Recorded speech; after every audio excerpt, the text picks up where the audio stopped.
Great news if you're on Social Security, payments of up to $1,400 coming out tomorrow. I'll let you know who's getting those checks. We're going to go over this as Republicans making big moves with Social Security. Senator Cassidy talks SSI reform in latest call with reporters. And with this, as Republicans are going over the head of Speaker Mike Johnson to force a vote with this Social Security bill, and it is stirring unrest in the House GOP. I'll also play the video clip of a Democrat who supports the same bill. Suffer a loss of their Social Security benefits. This was all because, a law was passed many, many years ago, well before my time here, to prevent people from double dipping.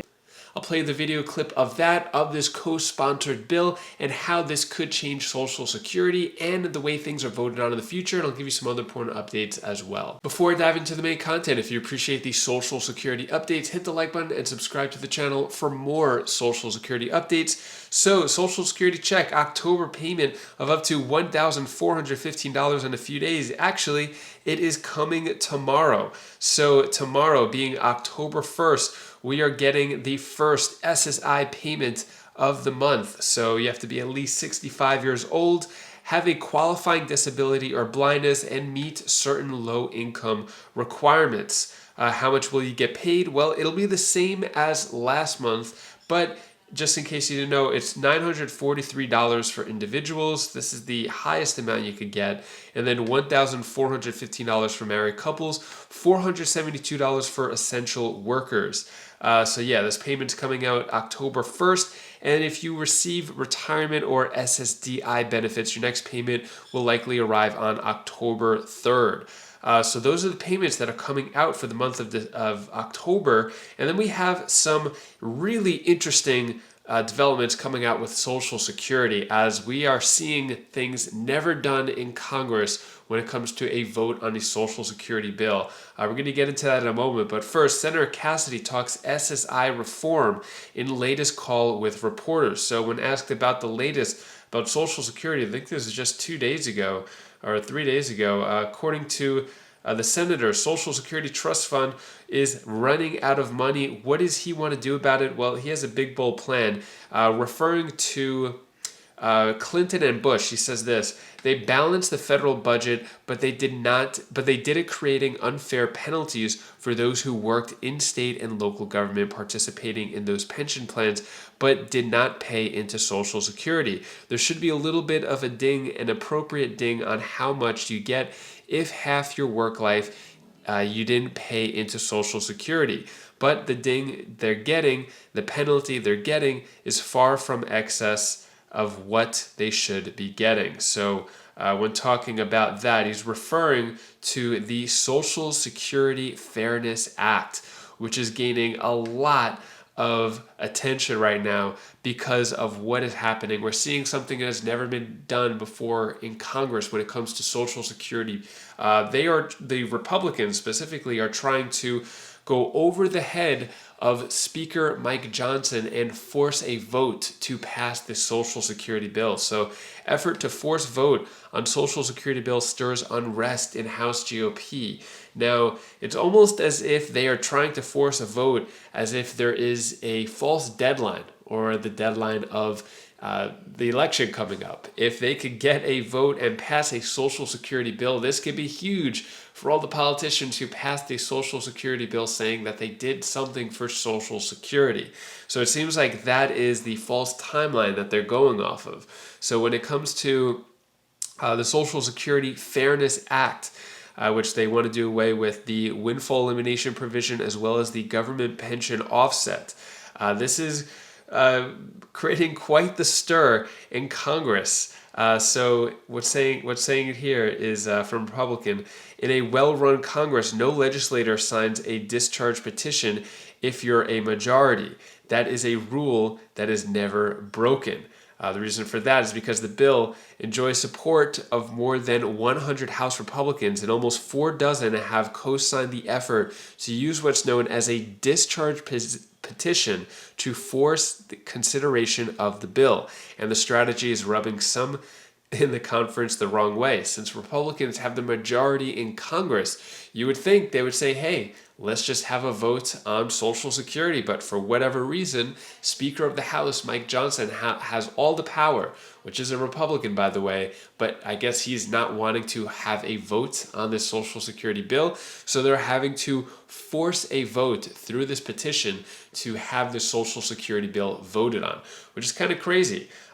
You would think that they would say, all right, let's just have a vote on the bill. Why not?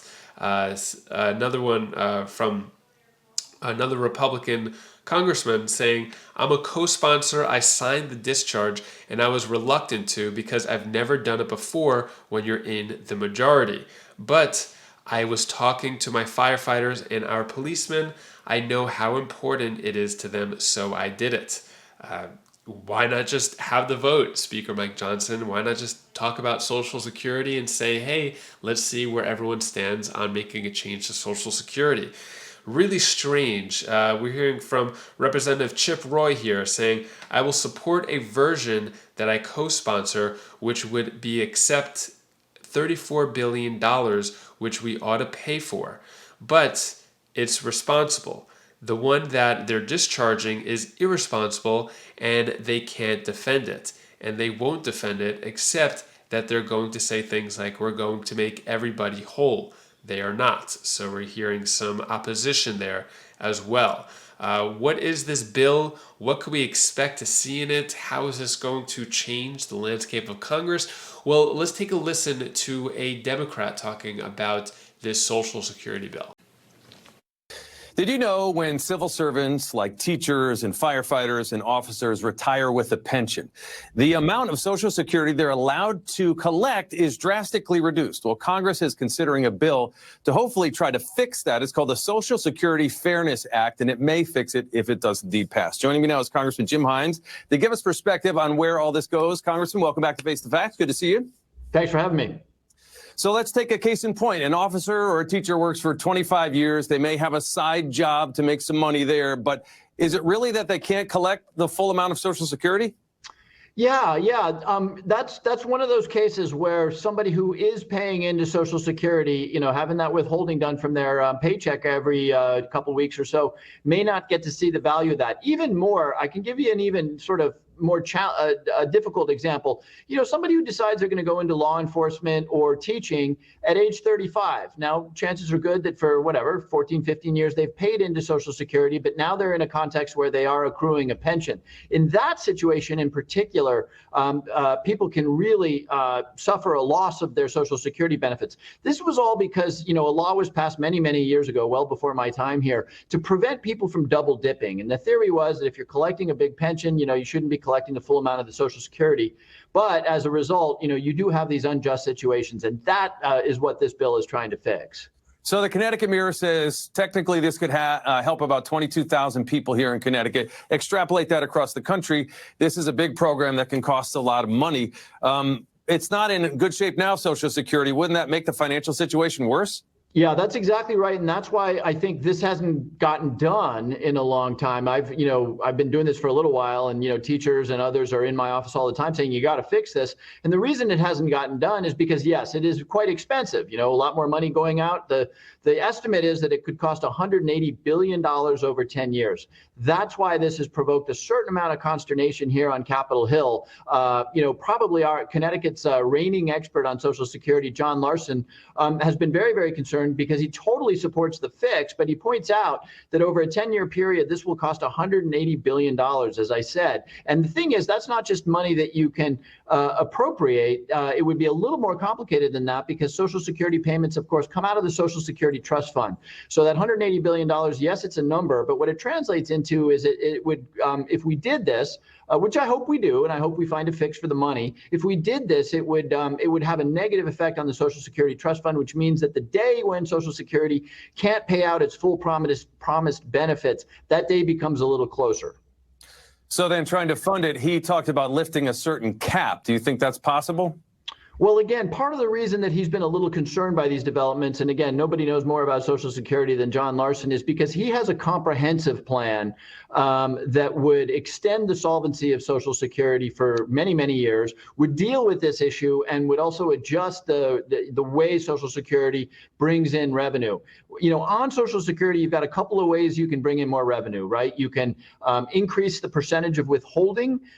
You can increase the cap on which wages are no longer subject to that withholding. Some people propose eliminating that cap because today, I forget the exact number, but today if you make a certain amount of money, you no longer have Social Security withholding. And of course, you can play around with the retirement age, the age upon which you can draw benefits. And all of those things, of course, work together. Some of them have good attributes, some of them have more challenging attributes, but John has a proposal that would comprehensively deal with this challenge. Okay, I want to switch gears a little bit. Federal government is in danger of shutting down once again. We've been here before. The House put forward a bill, didn't get very far. Where are we with that now? Yeah, I guess the headline there is, you know, we've seen this movie before. Thank goodness we haven't had a government shutdown now for many, many years. Most of the people around here who remember that government shutdown remember it as a really uncomfortable and ugly situation. You know, TSA agents at airports not getting paid, people not being able to use national parks, people not being able to sign up for Social Security. So my point is that most people around here understand that a government shutdown is a very painful and embarrassing thing. And as a consequence, I do not think the government is going to shut down. There's a couple of plans on board right now to get a budget extension passed next week. And while, you know, my institution has a couple of flamethrowers that would love to welcome the chaos and the crazy, they're a pretty small minority going into November's election. So I think we're going to extend this thing next week and avoid a shutdown. Right. So Speaker Johnson put forth the bill. Some people say he knew wasn't going to get passed, so then he would have cover to negotiate with Democrats. Is this just political theater, or we're going to be out of the woods, do you think? I think it's political theater, but it's serious, in particular for the speaker. You know, the speaker has a freedom caucus that is, shall we say, extremely demanding. And so I think the speaker needed to show that he was going to try to bring something to the floor that included, of course, it's sort of a silly thing, but an act that would prohibit undocumented aliens from voting. Well, lo and behold, it is already illegal in every single state for undocumented aliens to vote. The bill they put forward would have actually created all sorts of havoc for people who would have to confirm their citizenship, for women who changed their names in marriage. And so, yeah, predictably that went down. He had to show his conservatives that he tried. And now, you know, now he's going to do what he does every time he needs to pass something, which is work out a good bipartisan bill that'll achieve support in both parties. Congressman Jim Himes, we have to leave it there. We appreciate your time this morning. Thanks for joining us on Face the Facts. Thanks so much. What are your thoughts on the bill? Do you think it's going to change a lot of people's lives on Social Security? Let me know it down in the comments below. And that is all the news that I have for you today to hopefully cheer you up a bit. Here's my daughter Bella's tip of the day. Oh, guys, I didn't see you there. Hi, guys. This is Bella's tip of the day. I want to tell you the one thing that you should do when you feel something. When you feel something like happy or sad, tell someone. Be exposed. Show the whole world what you feel. Sorry, I was dreaming. So, anyways, that was all I wanted to say for today. Bye. There is an official Social Security increase on this exact date. Click this video right up here and I'll let you know the exact date of when you could see the official Social Security increase. Click that video now and I'll see you in that video. Take care, be safe. Thank you for watching.